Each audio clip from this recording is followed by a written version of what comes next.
The way you think. ఇప్పుడు మనము ఇంత బరువు లిఫ్ట్ చేస్తామంటే చేయొచ్చు, అమ్మ అంత బరువు అంటే అది ఎక్కువ ఉంటుంది. సో దేవుడు ఏం చేశాడంటే మగవాళ్ళలో ఓపిక కానీ ఇది కానీ కొద్దిగా ఇచ్చాడు, లేడీస్లో చాలా ఎక్కువ ఇచ్చాడు. అందుకనే ఒక లేడీ అనే ఆమె ఒక పెద్ద ఊరినే మేనేజ్ చేస్తుంది. సో లేడీస్లో చాలా ఓపిక ఇవన్నీ ఉండేవి. కానీ స్లోగా ఏమవుతుందంటే సోషల్ మీడియా, ఈ టీవీస్ ఇవన్నీ వచ్చిన తర్వాత ప్లస్ ఆపర్చునిటీస్ పెరిగిన తర్వాత వాళ్ళలో కొన్ని థింకింగ్ ప్యాటర్న్స్ అనేవి చేంజ్ అయినాయి. సో దీనివల్ల ఏమవుతుంది, ఒక్కొక్కరు ఒక్కొక్క డైరెక్షన్ వెళ్ళిపోతున్నారు. ఎప్పుడైతే ఐటీ ఎంప్లాయీస్కి వస్తారో వాళ్ళు ఒక సీనియర్ లెవెల్లో ఉన్నారనుకోండి, వాళ్ళు ఏం చేస్తారంటే ఒక మెయిల్ రాస్తారు, నాకు ఈ పని కావాలి, ఎస్కలేషన్ అంటాడు.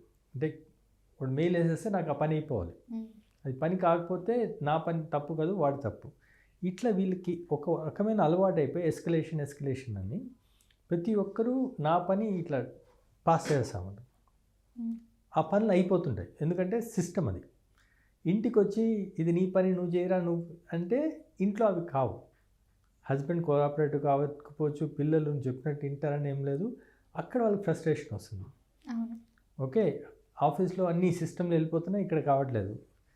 అదే సేమ్ వీళ్ళు రోడ్లోకి వెళ్తే రోడ్లో రకరకాల ట్రాఫిక్ వల్ల దీనివల్ల దానివల్ల ప్రతి ఒక్క చోట వాళ్ళు అడ్జస్ట్ చేయలేకపోతున్నారు. ఎందుకంటే మైండ్ సెట్ అలా క్రియేట్ అయిపోయింది వాళ్ళు. ఎగ్జాక్ట్లీ.